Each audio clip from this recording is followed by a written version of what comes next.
Welcome to the Association 100 podcast. The A100 podcast is an extension of our Association 100 bi-monthly newsletter that focuses on best practices, top trends, helpful ideas, and smart strategies and tactics that work in the world of associations.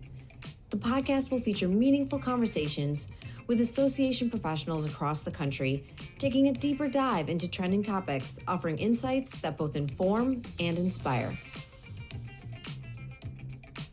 Welcome back to the A100 podcast. So today it's just me, Colleen Gallagher, and my co-host Meghan Henning, and we're going to talk about a topic that seems to really mystify a lot of people in the association world and the general world out there too. So the investment in PR services and what does it really cost and what do you really get? We're going to break down what you do get for that investment in PR, why it is crucial for elevating your association, just how much work actually goes into it. So for us, it's just all about demystifying that process, because I think for us, we found that people are either afraid to reach out because they don't think they can afford PR, so they don't even talk to us in the first place, or there's the opposite end of the spectrum where people think it shouldn't cost anything, they expect immediate results and don't understand what goes into it. I will say that's few and far between, but they just expect to become that go-to source in the media and don't get that there is quite a lot of work that goes into it. So we're gonna have a chat today and see if we can't help people out and shed some light on this. This is a great topic. And how many times when you think about all of the PR firms that we have hired over the years, where we have been in meetings where they have told us a price that we had to use our media training face so that our jaw didn't hit the table because it was so outrageous. But I feel like if you've ever bought anything for your home, if you're like, I just like a couch, you can get a couch at Costco and you could get a couch that somebody fully designs. They're different prices. And if you have no expectation, how much does it cost to have a PR firm and knowing what it is that you want to do, I think will catch you off guard. I think that you, as the association professional, really have to know what it is that you want. If you want to appear on the front page of the New York Times, that is an investment of time, money, resources. It can be done, but it's still an investment. If your view, I think, is to gain traction on an issue or a research project, I think you'd be amazed that it's not going to be something that your jaw is going to drop and you're going to be able to afford it and then see where it goes. I loved that you said it's an investment because it is, and it's going to return on you on that money. You will get your return on that. Yeah, and it's not just about getting your name out there. And so you're probably gonna roll your eyes because you've heard me say this 3 different times in the last 2 days, but we tell everyone you don't communicate just for the sake of communicating. Yes. It has to come back to your business goals. And this is all about strategically positioning your association as the leader in your industry. And not just so you can say, yay, I'm the leader. It's because that gets you more visibility. It raises awareness for your industry. It helps you with member recruitment and retention. It helps your members feel better about the industry itself. So Yes. there's so much value in that beyond just saying, oh, hey, we were in the news. Exactly. And I think that there's so many associations out there that feel that they're the leader in their industry. And no one else knows that. That's a horribly kept secret that you don't want. And so I think you're right that we have spoken to potential clients before who say they've listed 100 things that they do. And we have thought to ourselves, I have not heard of you. And it is one of those, that's the case where you think this would be a full investment in yourself to bring back all the return on investment, which you just said, member recruitment and retention, being the go-to source and having it drive back to your business goals. Because I do think that it's a lot of work. PR is hard. It is a hard profession. So it's not a pay for play, but it is a pay for a very worthwhile investment in yourself, in your leadership, in your members. And I'm not just saying that because we're in this field. I felt this way when we were in-house. Yeah. And because when we were in house and this was such a struggle for us, I think that's why we've structured the offerings we have the way we do. We Yes. have three primary offerings. And of course, we can customize and scale and do different things. But we put these out there on our website with the price because we want people to know and we don't want them to think, oh, we're just going to charge you this because we think you can pay this much. That's not our game. That's not what we're after. We have three tiers really that associations can decide what's best for them based on their goals and based on their current journey, where they are. So that industry trade titan is that entry level package. And that is about laying the foundation to have a true PR and communication strategy. So a lot of times associations haven't thought through this or haven't done it in a while or haven't really focused on it. But this is really engaging and building relationships with your trade media.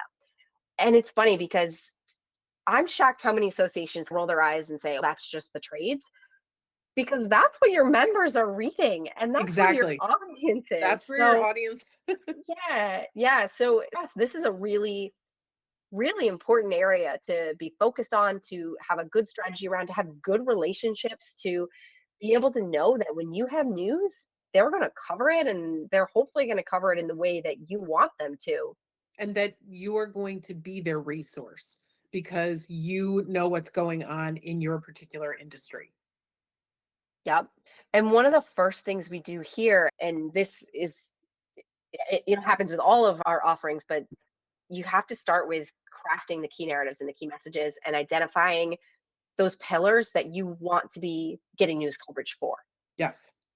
If you don't Yes. have that, you don't have that roadmap, that goal, you're just shooting at different things, you're not really strategic, it's going to be really hard to land It, anything. it is. It's going to be hard and it's wasteful. It's Yeah. wasteful of your time and your energy and not even taking into the investment. But to throw a bunch of things at the wall to see what sticks is a very challenging job because it's exhausting. Yeah. It just truly is exhausting. And people, as we know, people in associations, it's not like they have huge staffs and No. they're already doing a million things. So why would you take this one aspect of your job and not streamline it and make it strategic? Yeah, definitely. I think one of my favorite pieces of the trade focus that we've gotten to work on with clients is developing these quarterly calls. And this is an awesome cadence for having an outreach with all of your trade reporters. And at first, you might just have your executive director on, but maybe the next time you bring in your board chair, your advocacy team, your events person, different pieces that can help get on a call with your trades for an hour to tell them this is what's going on, this is what we're excited about, this is what we're hearing from our members, these are the top trends, this is the next research coming out, something like that. So they feel like you're really in it with them. You're telling them things, you're Yes, keeping them in the loop. It gives them that insider view. It doesn't feel like you're standoffish from them or trying to hide from them. And it helps give them ideas for coverage too. absolutely. And they get to ask the question of the person that's handling it. So when they're talking to your advocacy team, they're literally hearing it from the source. And I think that ultimately is a benefit to the overall association. Yeah. And so from there, the next goal we hear a lot of associations is how do we build that momentum? How do we start getting more coverage, whether it's local news coverage, Right. leveraging big stories to get to that national coverage? That's the next level from there. And that brings in a whole nother set of Yes. responsibilities. So you're monitoring media coverage constantly, looking for opportunities. You're building new press lists. It's funny, I think people don't quite understand how difficult it is to build a actually good press list. You don't So just go difficult. into one of those databases and say, this is what I need. You have to check every single one of those reporters because so often they're not actually the right person. They just left for another outlet. They might say they cover technology, but you read in their last 40 stories are all just about one topic and not at all about your topic. So Right. you really have to spend quality time. And then it's not a, okay, we did it, we're done. Here's our press list for the year. It's changing It's a so living quickly. document. You're constantly looking into it, and it seems so as if you should be able to do this so easily, right? You should be able to give this to the lowest person on your team and think it will go smoothly. And it is challenging. You and I are co-founders of Onward and Upward, and we are into looking at the media lists because it's challenging. It's a time consuming and again, worthwhile, but very time consuming. Yep. And the also the importance of timely newsjacking. So you have to be constantly paying attention to what's going on with the news. The news cycle is so quick. If something happens and you're not ready, have a statement prepared and go right out to those reporters to capture that Yeah. attention and jump on that moment, you've lost it. That Yes. moment is gone. It's so quick. Yes. The other piece with momentum builder that I like that we had so much success with unexpectedly over the last year and a half is these letters to the editor. And part of the shift in thinking is that it takes a lot more time and effort to get an op-ed placed than a letter to the editor placed, Yes. but you can do a lot with a letter to the editor too. So Definitely. while the op-eds might be a bit more impactful, a little bit longer, you can still take that LTE, you can amplify it, you can share it with your members, you can put it on social, you can do things to raise the value of it. And we found opportunities to target key states. So maybe you're looking to get more members in 5 states across the Mm-hmm. country. Now we're going to find every opportunity we can to get you a mention. And so these letter to the editor campaigns that we do that have really become one of our signature offerings, they do just that. They are, I won't say easy, but No, an easier way to get you into the conversation in the places you want to be. right. Which works perfectly with the whole caption of momentum builder, because that Yes. is where you're going to build it. And it's all about momentum because you start getting some of that. And then it's a lot easier when you reach out to the local news station to say, to point to something that you've had out there. Yes. Yes. So from there is the go-to source. Has there been an association we've talked to that doesn't tell us this is what they want to be? No, we have never spoken to an association, and we've never even been a part of an association that didn't want to be the go-to source. And Yeah. it's possible we started at an association that was the go-to source long before we showed up. And it's easy to do that. And it's great. You're like, wow, this is a well-oiled machine. And then you move on to other associations and you see what a big climb that is. It's a big mountain to get to the top of. It's worth doing, but it's hard. And you really do, again, have to be very strategic in what you're doing. Yeah. I always joke. And the first association Megan and I worked at together was the Consumer Technology Association. And they put on the big CS show in Vegas every January. More media go to that than the Super Bowl. That was my very first job. Yeah. I That's like to so tell people unfair. that. I know. That's so I unfair for thought you. I was so good at PR. I was like, this is the easiest job in the world. Right. Anyone can do this. and, Right. and then I went to another association where I had to promote GMOs and biofuels. You know what? PR is hard. It is. It is. It's so Yeah. hard. I remember coming back from CES and you're so exhausted, and the comms team is not allowed to take a day off because when you get back to your desk, all you do is answer follow-up calls from reporters who are calling you. And again, that is just, it is great when you are the go-to source and they are the go-to source for technology. But then when you look at some of these other associations who are the go-to source in their field, they just don't have the name recognition yet. And this is a great package to get them it. Yeah. And I think our time in house at GBTA, the Global Business Travel Association, was a really fun experiment in building that and watching how that could grow. And it was amazing. You started the work with the Business Travel Index, which was a quarterly economic report that came out.